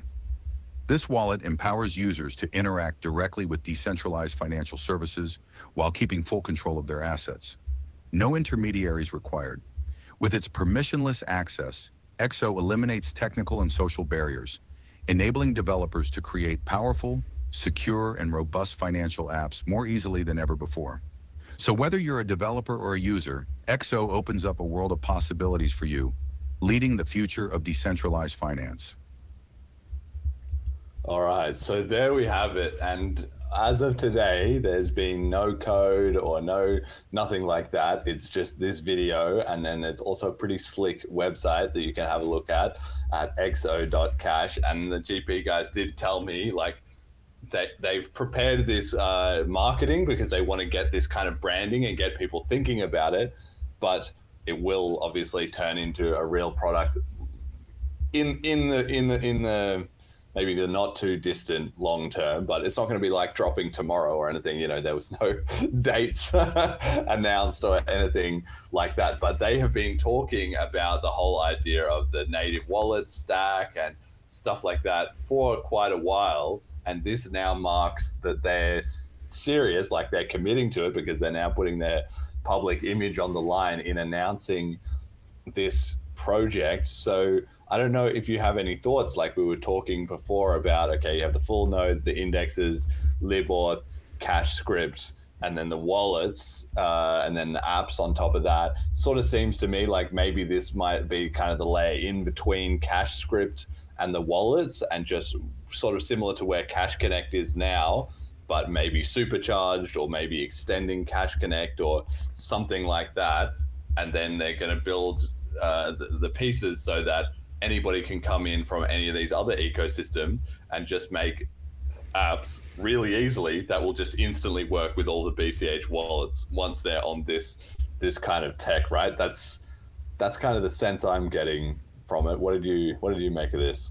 Yeah, so indeed, first, relevant to emphasize that indeed they're splitting out the XO stack, like the XO tooling, the library, I assume, from the XO wallet. So this also means that in the future, if this takes off and people find it interesting or they want to play around with part of this wallet, they can easily use the library. Or the library would presumably also be used by application developers, maybe. And I know one person on the team is Jim, and Jim is the developer behind Cash Connect. So definitely they have all the knowledge and know-how about Cash Connect. So probably they will be extending it somehow or integrating it to some extent. So this is not announced, but this is speculation because he's part of the team. So it seems reasonable. And as you said, the website is super slick. So take a look. With nice colors, and they did a very nice job on the announcing it. But for more details, we'll have to stay tuned and keep a listen on what is cooking over there. Maybe on the research forum, or I assume they will have to make some decisions or design decisions that they will communicate openly about, or maybe standards that they want to push. Like we said with the URLs, the claimable URLs, maybe these are standards that are more than wider than one wallet. So maybe XO might want to push wider standards, or they could launch, but then there might be XO specific standards, right? That there is specific features that are not available in any wallets besides XO. And this of course means once the wallet takes off and it has some users, then other wallets and users will also ask for these features, and then we have even more new innovation going on the wallet layer and even more things to implement. So that kind of remains to be seen what features they pick to innovate on. So presumably that will be everything related to dApps and smart contracts. But I know, for example, Jason Dreisner has also done research on how to improve seed phrases. So this is really how to do backups. And I know Jonathan, another team member from General Protocols, he is big on the NFC cards, like we had at Bliss from General Protocol. So you might be able to do backups with NFC and things like that. So it's not only the wallet connect or the DeFi things that might need innovation. Maybe we could also rethink backups or shareable links. So there's so many places where you could innovate that we also need to look out, or the team from General Protocols, that it doesn't become overwhelming everything at once, because making the perfect wallet with all features everyone wants, it's a project that will never get released. So I do think, just like for CashNice, my big trade-off was it does have cash tokens as a brand new wallet, but it was a single address based wallet, and it didn't have any of these other features. It was kind of single focused. So that will definitely be also where they have to make trade-offs, because you cannot implement everything day one, of course. Yeah, well, that's right. And I'm so excited about this, because the General Protocols guys, they never promise anything that they're not going to deliver. They're never making big. This is the kind of video that you would see and think, okay, all right, we're gonna unlock a whole new generation of apps. And so if it was somebody coming in just making these kind of claims, you would be skeptical. But because it's those guys, and I know that they're serious and they're gonna deliver on it, and they have all the right people and all the in-depth knowledge to get it done, and their track record is so good. Obviously they sponsor this show as well, so just before anyway, Jeremy, conflict of interest. But I'm genuinely so excited about this, because I feel like this might just be the last sort of step in that whole tooling stack. I'm not saying, okay, this will get released and then nobody will ever work on tooling ever again, but I'm saying the BCH community has been working pretty hard the last 2 years, especially, to really do a pivot to a more of a DeFi oriented chain and an app-based chain, and then catch up to Ethereum and the rest. And we can see some of that in the fact that now we have Wallet Connect, which is similar to what a lot of the ETH ecosystems have. And then we have Cash Connect. So we've done one better, already. But then if you could do just one better than that, now you are really just blowing away the rest of the industry. And if we can get that, then I think basically the infrastructure will all be there. Like another indication is talking about Jason Dreisner. If he is more excited to stop working on the some of the protocol stuff and start building apps, that shows that things have got to a point of maturity that we don't need to be fiddling around too much in those lower layers, and things can start shipping real products to consumers. And I think once that really gets going, like obviously we already have some, but once that really gets going, once the mind share moves onto that, it will happen like very, very quickly. Like over the span of a year or two, suddenly it'll be like new app, new exciting project. And like you said, also that brings with it the marketing of people then explaining, here's all the tooling that we use to make this thing that nobody else could make, and it's all really slick, come and try it out, right? So I can just see that this whole, that's what the website says, a new era in UTXO blockchain finance. I don't think they're overhyping that. I really don't. Yeah, so as you said, the GP guys have a great track record, have put out some incredible innovation already, so super promising. Yeah, the only thing I would say is, because we're both wallet developers, we know how hard it is and how so quickly you can have a backlog, and scope creep is a real thing, of course, where you aim too broadly and it's ever increasing. So that's one thing where a timeline might seem like reasonable for 6 months, but software development is notorious for delays. So but I'm also super excited, like a new era in UTXO, like let's bring it. Yeah, and it's really this kind of bizarre feature of cryptocurrency history that the Bitcoin Cash community is essentially going to be the ones who has to recreate the excitement about UTXO, right? That got completely lost in the stalling of BTC and the block size war and everything, was that everybody got onto Ethereum, and before you know it, everyone was excited about EVM, and everything's EVM compatible, and everyone's trying to make EVM related stuff, and BCH is just going to have to right the ship basically solo as well too. It's like we're not getting any help. Not like the BTC guys, they're still in their quagmire of all the time, but it's not even just them. Like Dogecoin, Litecoin, Dash, all these other UTXO chains, where are they at releasing, CashScript or XO.cash like type equivalents? Nowhere. They're not that they're cash tokens. Like they don't have all this stuff that we have. It's basically just up to BCH to carry the flag for the whole the whole concept, right? Which is why, as if it isn't hard enough for us to explain the branding and the history, we also have to explain the technology. But of course, the upside is that if you are that market leader who is doing all that stuff, then once you have that lead, everybody starts copying you, and then the mind share flows towards you, and people want to be involved in what's cutting edge. They don't want to be involved in the crappy competitor that's just like trailing along a few steps behind, right? So I don't know, just tell me about this. What do you think of it? Do you get that same sense that I do, that the whole cryptocurrency got completely diverted onto EVM, and now BCH is just like charging out the front with a flag for UTXO to try and get its attention back, right?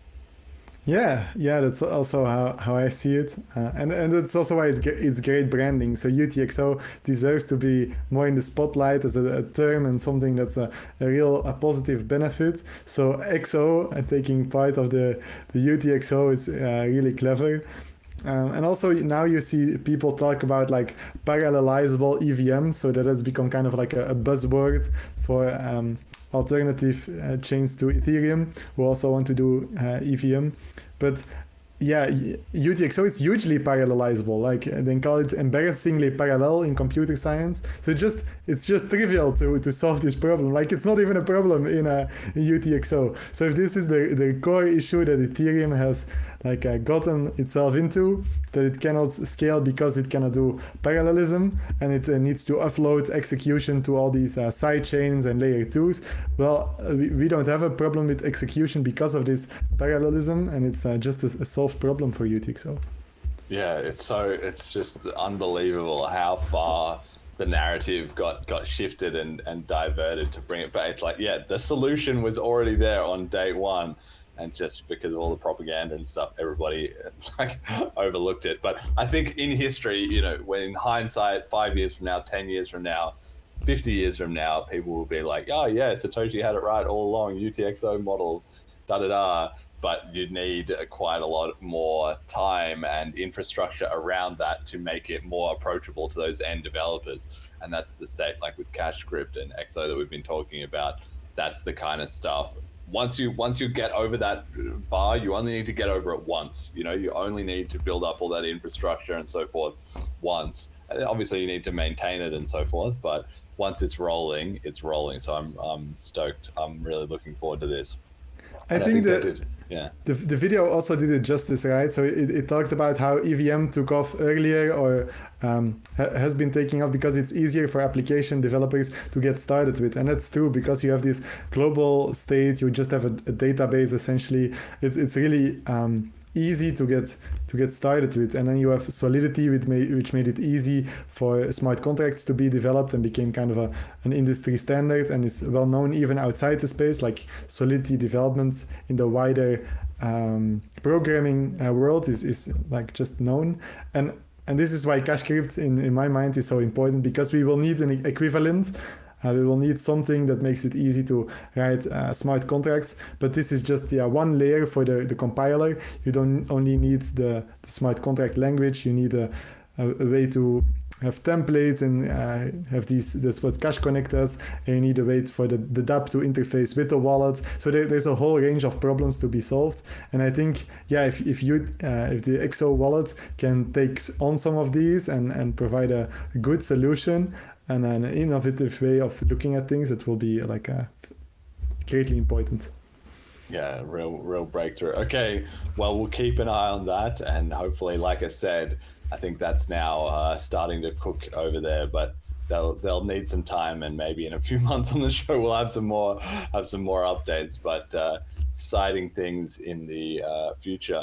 Got a couple other bits of news that happened this last week. BCH Bull hit 500,000 BCH cumulative volume, so that's over 175 million USD has been through BCH Bull over the last 2 years. Time flies. I almost can't believe that BCH Bull has been in prod for 2 years already, but they're just churning through the stats there, and that's just absolutely incredible. You had the Moria Money, the stable coin that the Shadow Wizards Cauldron guys have been talking about, I guess, was being hinted at again. So maybe they're getting closer to release a little bit. And also on the BTC community, we've had some stuff with these CAT 20 tokens on Fractal Bitcoin that we talked about recently. I hadn't even looked into this at all, but you maybe told me you had some thoughts on some of this. From these other bits of tech news, what do you see happening here? Yeah, so the first topic, BCH Bull with 500,000 BCH cumulative, it's indeed crazy how far they have come. I remember, I think both of us did the alpha testing, when the platform was much more clunky and they were still figuring out the best flow and stuff. So it has come an incredibly long way, and time flies. And they really set the stage for other companies, but also other developers of how you can launch a successful app on BCH. You just have to find your niche, keep at it, grow a team, and it will not happen in 1 year. And they even had setbacks, right, with the D token, which is now ancient news because they are so successful by now. But just if you keep at it, it's a kind of an inspiring story. They even upgraded whole BCH for their contracts, like the 64 int or the native introspection. Some of their team were the main drivers behind those upgrades. So an incredible shout out to the General Protocols team, and congrats on the accomplishments. And then Moria Money from the Cauldron team. So I see this as kind of an upcoming new team of more new savvy developers, and they seem to be mainly building in the open, which has pros and cons. So the cool thing is that we can see a lot of teasers, but on the other side, I think it might be that if you reveal something, that it will still have to go through this whole process, right? That it will still take months to work this flow out, or that the UI is like a design mock-up, but it's not finalized, or things like that. But it's really cool to see them being talked about, and many people in BCH also are excited about using like over-collateralized stablecoins or loans. So these are just topics that are, I think 2 years ago, they were just not being discussed like loans on a UTXO blockchain, but now there's like a common thing people think about, and they ask, when will this be released, like how soon, and they didn't give any announcement, so it also might still be a way out, but yeah, just super exciting that this is being talked about, loans on UTXO over collateralized stablecoins. And we can see this also in other communities. So I think this is what the fractal thing touches upon. So this is a new fork of Bitcoin started by mainly Ordinals people. So officially it's by the Ordinals wallet, I think, or the marketplace. And Unisat, yeah. Yeah, Unisat. And so the chain is not really important in my mind, but they activated CAT as a demonstration of what this new OpCat could be able to do on BTC. And they are now like inventing script verified tokens.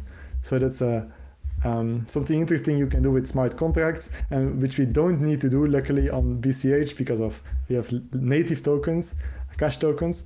But with script, if you have SegWit, you can do script verified tokens, which means that the script itself verifies every transfer. So this would be a lot better than just having ordinals, because ordinals are with an off-chain indexer like SLP. So this is probably innovation we would have seen if we didn't have cash tokens. So this is, to me, the CAT20 standard is more like maybe similar to the PMV3 discussions of years back. Which is interesting, but also the transaction sizes, because it has to do the whole validation in the transaction itself. I think they can only do like 500 transactions in a block. So the transactions are huge in size. And on BTC, this would mean if a CAT was ever activated and you wanted to use like a CAT20 token, there would be like huge transaction costs. So I just thought this was like interesting innovation. You can also see like a bit contrast what the people on BTC are thinking about. Like they want to do tokens. That's also where money is, of course, like with the ordinals and with NFTs. And they want to do tokens in a better script validated way. So they're starting to think along the same lines as we did maybe 2 or 3 years ago. So funny parallels going on there. Yeah, well, they're just behind the ball and all that, and I just think, yeah, it's really interesting how ideas flow between communities, right? And the BCH community, for the most part, as far as I've seen, has basically stopped talking to the BTC guys. Like, I mean, I still poke them very occasionally on Twitter, but I don't even really bother to listen to any of their podcasts or anything like that anymore. One, I'm too busy with there's enough going on in BCH, and two, there's no point. We've been there, we've told them, guys, this is the answer, here's the future, yada yada. For the most part, they didn't listen, and they're just stumbling along at like snail's pace, you know. But of course, they're just reinventing the wheel within the limits that they have constrained on themselves, right? That's it's like, if you engineers are smart, they're creative in the sense that if you give them limits, they will figure out creative ways within those limits. But that's the whole point of VM limits, right? It's like, yeah, but then if you just increase the box, suddenly you're not trying to spending your brain power on the cleverest way to do something simple. Instead, simple things are just simple, and you can spend your brain power on making something good, right? Yeah, that's perfectly put. Well, anyway, we'll see. They can maybe get there when they get there. So we've got a community comment of the week in this same vein. It's a two-parter I saw because you retweeted this, so I thought it was pretty good. So the first part comes from Luke Pryor, who is a good community contributor and friend of the show. And hopefully we'll be getting him back soon for the meme competition. But he said, I'm excited for the growth of our DeFi ecosystem. It's still early, but the signs are there. So it's starting to cook. And then the second part is from Alex Hormozy, who I've mentioned on the show very briefly before. He's a business kind of YouTuber, big investor type of guy. And he's also one of those people where his Twitter feed is not, what's going on in his life or commenting on topical affairs or something. It's all these sort of pithy quotes and wisdom one-liner type of thing. And he had this one this week that was really popular, quote, "School rewards you for what you can remember. The market rewards you for what you can predict. The second pays better," end quote. So kind of just making the point that, okay, there's academia and then there's the real world, and the market doesn't, like, academic credentials can matter to some extent, but in reality, what matters is getting it right. And that's predicting the future and then being there ahead of time, which just ties into what we were saying, right? And I saw you also retweeted this. So is this the direction? This is the whole Bitcoin Cash community, right? We're predicting that in the future, people are going to want the UTXO model. They're going to want cheap fees, and they're going to just all flood in, and we're going to be here, right?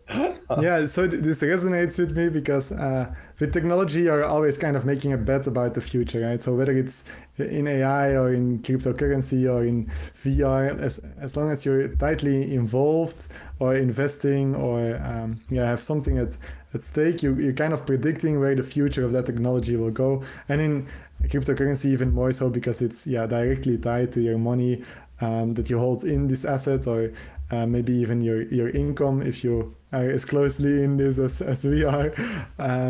So yeah, indeed, if Bitcoin Cash takes off, definitely this has big financial consequences for everyone involved.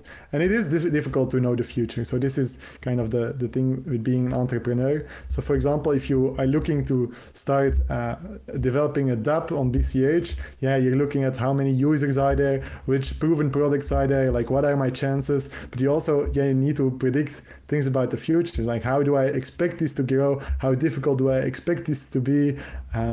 Long run, how do I expect this to grow? All these things that you need to estimate or predict, because there is no good data for the future, of course. And it pays better than just memorizing stuff. I think that's true also. Well, just on this topic, I have a little personal note that I want to throw in, which is that I've moved up to rank number 2 on BCH Guru. I'm now number 2 on the leaderboard. I said a couple of weeks ago that I think I was rank 5, and I was like, I'm going to rank up. Here we are. I'm rank 2. Rank 1 is Abla-4, number 4-life. So shout out to Abla for life, who is currently at overall position 0.1504, and I'm at 0.07784. I've got 5 games completed, 4 wins, 80% win rate. So I'm coming there. This is this Alex Hormozy right here in practice on chain. So I'm gunning for number 1, and shout out to BCH Guru and anybody else who I recommend in the community. Jump on there, give it a go, lose some money, and or try and beat me up there to number 1, because I'm having so much fun with this. It's amazing. Have you used BCH Guru? Have you made some bets in there? I have. I needed it also for testing, of course, to make sure Cash Connect is working in Cash Night. So I have placed a few bets, but I haven't been keeping close eyes on this tab. Like, I think I'm probably doing pretty badly, just because I was always doing testing for other stuff. I was never ranking excuses. up. I use the excuses. Okay, all right. Well, let's see. Get your game face on then, and we'll mix it up. We'll mix it up there. Okay, we got one other thing that just came up this week, which I thought was really, really interesting. Cheap Lightning was posting in the Telegram group about these stats of dormant coins. So you can look on the blockchain and do blockchain analytics, how many transactions, etc., etc. But there's these stats where you can look at how many coins have not been spent over what period of time. So you can basically see as the supply either gets lost, burned, locked in a DeFi contract, or put into cold storage, versus if it's being circulated in the economy. People are spending it to each other, or they're moving it around between their wallets, right? So at the moment, there is 19.77 million BCH and a slightly less BTC coins circulating. But from this graph, there's 12.05 million BCH coins have been dormant for over 1 year. So that means in the last year, there's been a little more than, what's this, 7 million coins have been transacting over the last year. And this is like quite mind-bending to think about, so I'm maybe not doing the best job of explaining this. But so there's 19 million total coins. In the last 1 month, 17.35 million of them have been dormant on BTC. So probably about 1.6 coins on BCH. 1.6 million coins are moving in the last month. And then if you take that back 1 year, it drops to 12.5 million. So there's been about 7 million coins moving in the last 12 months. I think that's right. And what you can do is, we can see over time, obviously there's new BCH also being issued at the same time, but you can see if more of the community are starting to hodl their coins because they put them in cold storage, and then 1 year later, those coins pop up on this dormant line, which ticks up higher and higher. And right now, it's rising quite substantially. So I found this super interesting. If you compare to BTC, so we've got 12.05 million BCH coins dormant in the last for over 1 year, and for BTC it's 12.74 million. So it's higher, but it's close. Whereas in the last 1 month, BCH has 17.35 million have been dormant since September 1st, where on BTC it's 18.57 million. So that's essentially the difference between the BCH and BTC price. Like they're at whatever 60,000 and we're at 300, and the difference is that there's 1.2 million coins roughly that are moving on BCH per month that are not moving on BTC, that people have already just hodled them basically. So I just think that's sort of like fascinating stats to get an insight into, right? That we can see this money happening in real time. And if anybody wants, like that, we can see that's the numbers. There needs to be 1.2 million BCH that the BCH community goes out and buys and puts in cold storage. Probably essentially would get us to the BTC price. Isn't that quite an interesting idea? Yeah, these long-term dormant coins is to me quite crazy, because even if you still have cold storage or a hardware wallet or some physical other location, then not checking up on them or not moving them from your address even to another address, or combining them, like consolidating, or for years. This I always hope these people have very good security practices that they can access those coins, and of course some of the old coins are also lost, but the 1 year dormant metric is really interesting metric, for especially I think for investors, but also to keep up on tabs. I would assume that if there's high volatility, maybe more coins will start to move, because some people will sell, some will buy, and they might want to do this with big amounts. So for example, if there's a huge price increase, some of this cold storage might become circulating again, and the reverse also. If there's a big price drop, maybe some people will lose confidence and move out those cold storage paper hands, the BCH bags. One other thing that I looked at, again, this when you're thinking about these dormant coins, over different time periods, it is a bit mind-bending. So I do recommend everybody to open up these charts. We've got links on the slide, bitinfocharts.com, and you can look at the graphs and adjust them and think about it yourself. But one other thing is that, so 4 years ago, BCH had 7.32 million coins dormant. And then we've said up until 1 year ago, we had 12.05 million BCH coins dormant. So excluding the coins that are actively circulating on BCH, that means since the XEC split, so that means you can't be taking into account coins have been lost or burned or people forgot to split them or whatever. That means over that period from 2021 to 2023, that 3 years, roughly 5 million or a bit less, 4.7 something million BCH have gone dormant in that window. Like that's the stacking that the BCH community have been doing. Now that's obviously not unique to us. There's a similar effect is happening on BTC, but that's really quite something when you think about it, right? 4 million BCH into cold storage over that 3-year windows. That shows it's not all speculators and day traders. Like people at least have a longer term horizon, like of years, like 5-year, 10-year plan. So as you said, a lot are in 4 year already in cold storage, but I think this 5-year mark, 10-year mark, some of these coins will definitely be in cold storage for that long. So yeah, pretty wild. Anyway, just another reminder to everyone, maybe check up on your cold storage stack. Don't move them necessarily. Keep them nice and dormant, but make sure you've still got the keys and just put some of them in and proper backups. That's right. Do your backups and withdraw from the exchanges, right?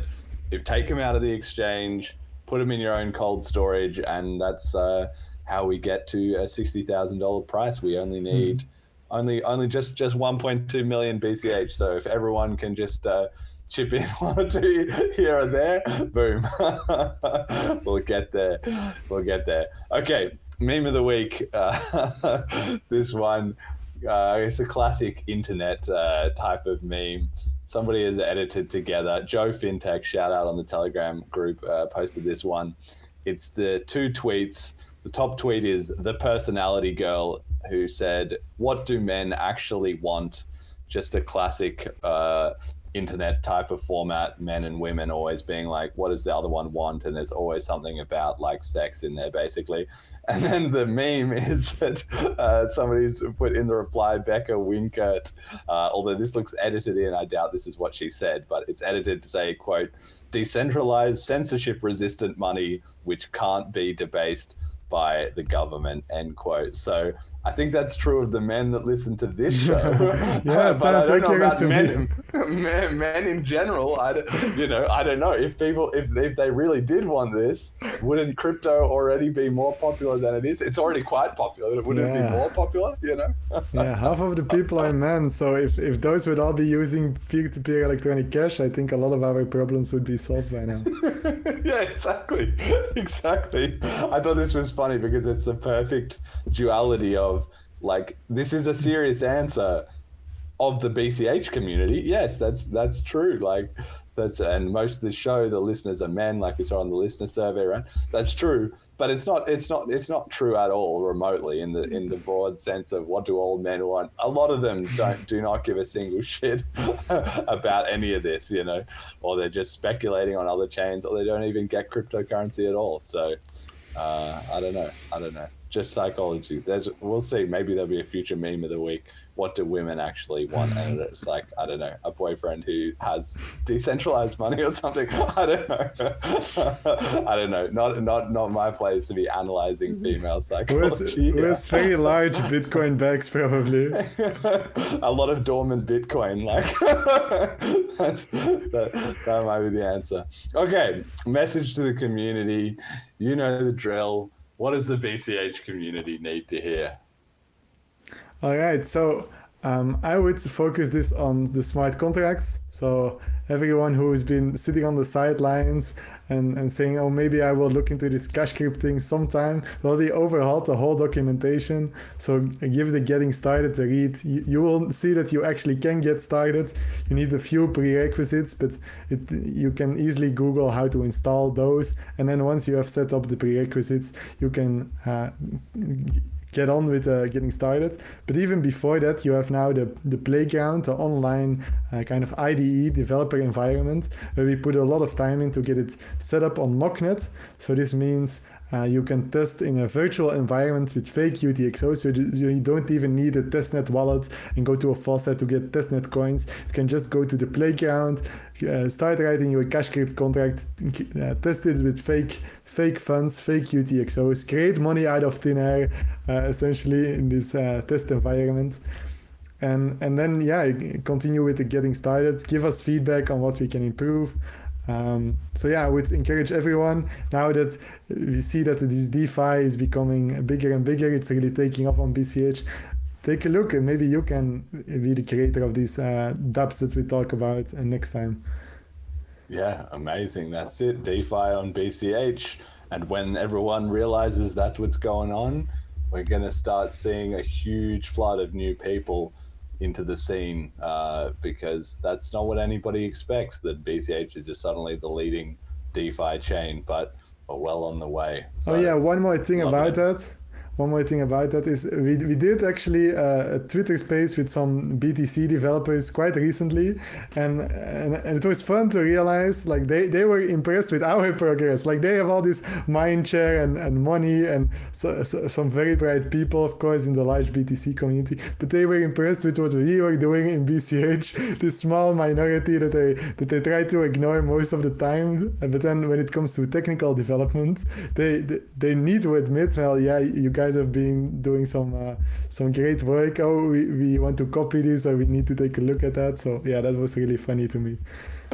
Yeah, well, it's great. I mean, that's the thing. Just reality just overpowers the propaganda, right? Eventually, we just get so far ahead, and then we're just going to keep increasing that lead, right? Until it just becomes undeniable and undebatable, which it already has. That's the thing. The acknowledgement is starting to flow, but as that gap gets bigger and bigger and bigger, there'll be a tipping point at which they just start converting. It's going to be that simple. Like we're already enough that they're like interested, but not enough that it's hit the tipping point of, okay, fuck these guys. Like, I need to be on the winning team. But as that gap keeps growing, it's just gonna be inevitable. So looking forward to that, and can't wait for some of those guys to come join us. We're here anytime. It's open to you. Nothing's stopping you but yourself. Yeah, if you're listening in, we're happy to connect and talk technicals.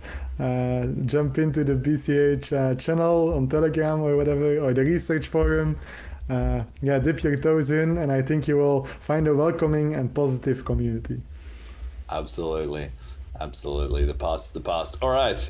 So we're going to give a shout out to our FundMe contributors. So we did finish our campaign. I put in the last 5.5 BCH, which I felt was fair because we had 4.5 BCH budgeted for Argentina, but we're not going to Argentina anymore. So I've canceled out that part of our deliverables, and thank you to everybody who did chip in. Like I said, we had 35 contributors, I believe, including me, so 34 other contributors, which is amazing, and really speaks to the passion that people have for the show, and also to the new Cash Connect, Wallet Connect stuff with FundMe. So thanks to Sayoshi Nakamario for moving the tech forward in that way. It's been amazing.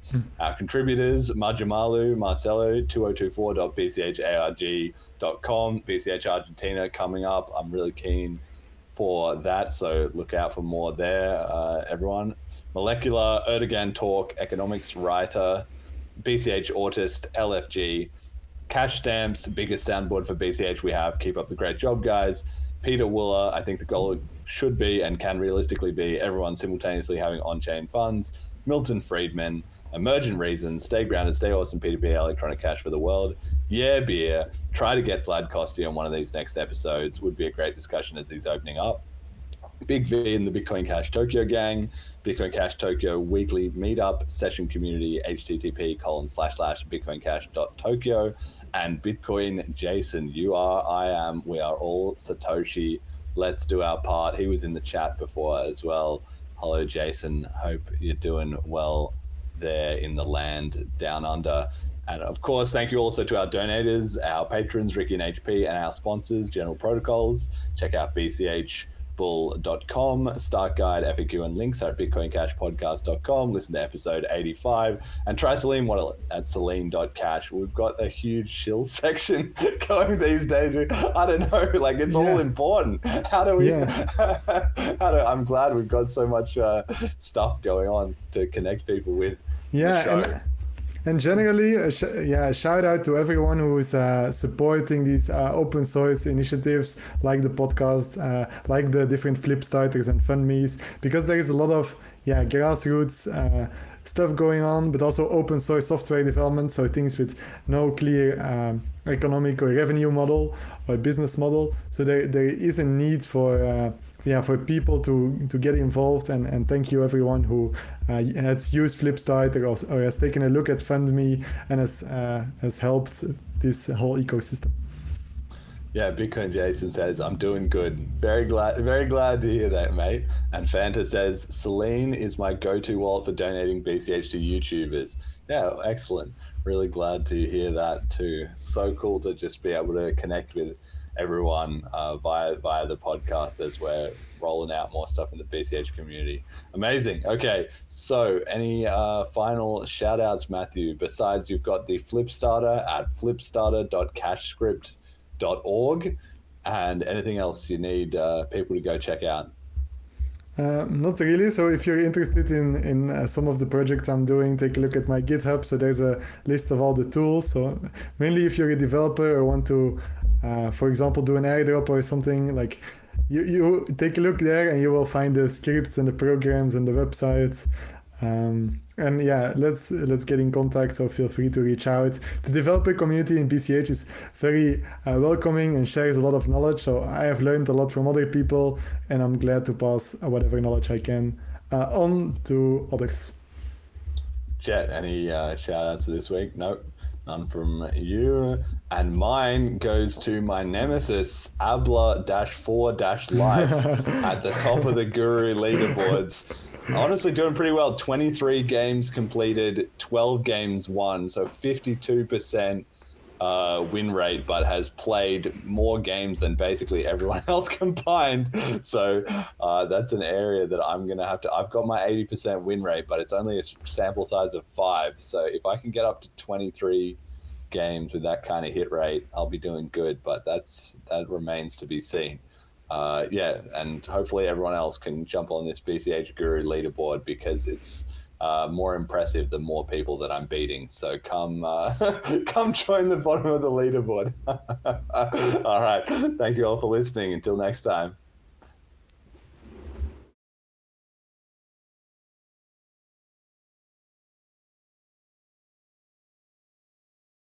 Reports that more than 500,000 Iraqi children have died as a direct result of U.S. sanctions.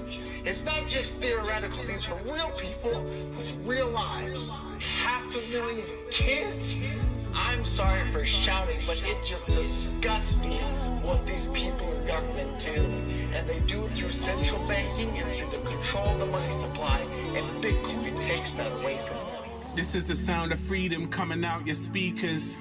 How they playing hide and seek or find us keepers. Let me define my thesis. While they treasonous deep in the malfeasance, a grand deception, 1,000 reasons.